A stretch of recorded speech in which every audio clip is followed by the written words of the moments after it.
ఇటు చూడండి ఇట్లా చూడండి. ఎస్ చెప్పండి గట్టిగా. మీ పేరు, మీ గురుగారి పేరు? What is your name? Very nice. మీ గురుగారి నేమ్?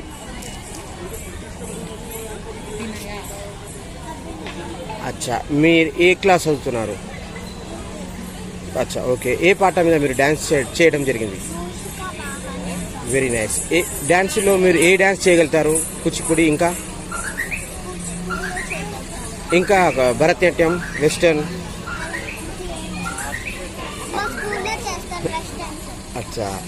అచ్చా. స్కూల్లో ఇంకా ఫంక్షన్స్లో కూడా ఎప్పుడైనా ఎక్కడైనా పర్ఫామ్ చేశారా?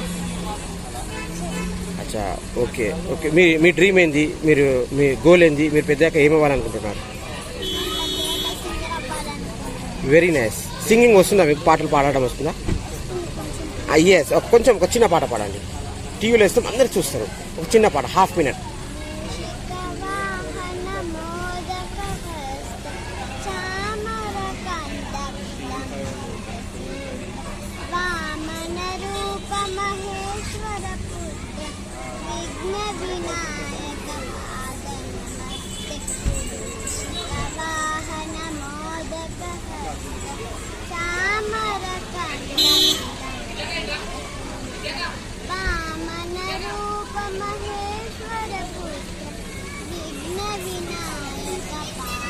సూపర్. మీ గురువు గారికి ఇచ్చిన మాట చెప్పండి.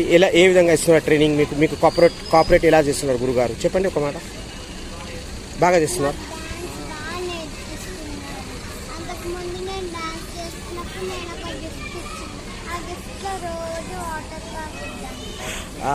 ఏ విధంగా మీకు కోఆపరేట్ చేస్తున్నారు చెప్పండి పేరెంట్స్కి.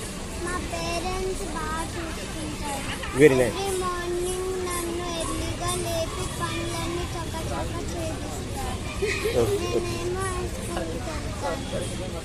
ఓకే.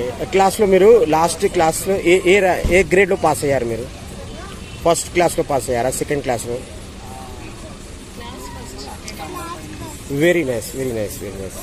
మేడం, మీ పాప గారు పర్ఫార్మెన్స్ చాలామంది మెచ్చుకున్నారు. ఇంత చిన్న వయసులో ఇంత అద్భుతంగా పర్ఫార్మ్ చేశారని అన్నారు. యాజ్ ఎ మదర్గా మీకు ఎలా అనిపిస్తుంది? ఓకే. నాకు చిన్నప్పటి నుంచి డాన్స్ అంటే ఇంట్రెస్ట్ ఉంది. సో నేను బాగా ఇంట్రెస్ట్, పాపకి ఇష్టమా కాదా అని జస్ట్ ఊరికి శాంపుల్గా జాయిన్ చేశాను. బట్ తను చాలా ఎంజాయ్ చేస్తుంది. ఇప్పటికీ కూడా డాన్స్ అంటే చాలా ఇష్టపడుతుంది. ఎక్కడికి వెళ్ళినా తన ఇష్టాన్ని అలాగే కంటిన్యూ చేద్దాం పెద్దయ్యే వరకు అని అనుకుంటున్నాను. మేడం, ఏ విధంగా ఇంత అద్భుతమైన శిక్షణ ఎలా ఇచ్చారు? స్టేజ్ ఫియర్ అస్సలు లేదు, మాట్లాడడం కూడా పర్ఫెక్ట్గా మాట్లాడుతుంది. అంటే నేను ఎప్పుడు భయం అనేది మనం చెప్తే వాళ్ళకి వస్తుందండి. వాళ్ళకి భయం అంటే ఏంటంటే సూపర్ అండి. మనం స్టేజ్ ఎక్కుతున్నావు, నువ్వు భయపడతావా అంటే వాళ్ళు భయపడాలా అనుకుంటారు. మనం ఏమి భయం అని చెప్పకపోతే వాళ్ళకి అసలు భయం అనేది నేను ఎప్పుడు అట్లా మా హస్బెండ్ నేను ఎప్పుడు అలా భయం అనేది ఏమన్నా. సో తనకు అసలు అదేంటి కూడా తెలియదు. అఫ్కోర్స్. లాస్ట్ ఒక్క మాట గురువు గారి నుంచి ఒక మాట చెప్పండి. గురువు గారికి చాలా అసలు ఇంత చిన్న పిల్లలకి ఇంత తొందరగా నేర్పించి స్టేజ్ మీద పర్ఫామ్ చేస్తారని నేను ఎక్స్పెక్ట్ చేయలేదు. చాలా ఓపికగా ఇట్లా అంటే అట్లా పిల్లలకి అంత ఇబ్బంది పెట్టకుండా కష్టపెట్టకుండా బాగా జరుగుతుంది. చాలా బాగా. లాస్ట్ ఈ అవకాశం ఇచ్చిన ఈ సంస్థకి, ఆర్గనైజర్కి మీడియా ద్వారా ఏమైనా చెప్పాలి? చాలా థ్యాంక్స్ అండి. మేము ఇంత ప్రౌడ్గా ఫీల్ అవ్వడానికి ఈ ఛాన్స్ మాకు ఇచ్చినందుకు, ఈ ఆపర్చునిటీ మాకు ఇచ్చినందుకు నేను చాలా థ్యాంక్స్. పాప గారికి ఈ రంగంలోకి ఇంకా ముందుకు తీసుకెళ్తారా? ఖచ్చితంగా ముందుకు. పాప గారు డ్రీమ్ సింగర్ కావాలని అన్నారు. సపోర్ట్ సింగర్ అయినా డాన్సర్ అయినా తనకి ఏదైతే అది మాకు ఆర్ట్స్ అంటే చాలా ఇష్టం నాకు. ఓకే. లాస్ట్ ఈరోజు ఇంత గొప్ప వేదిక మీద పెద్దల చేతిగా బహుమతి కూడా అందుకున్నారు. ఎలా అనిపిస్తుంది మీకు? అది చాలా ప్రౌడ్గా అనిపిస్తుంది. Thank you. చాలా సంతోషంగా. Thank you.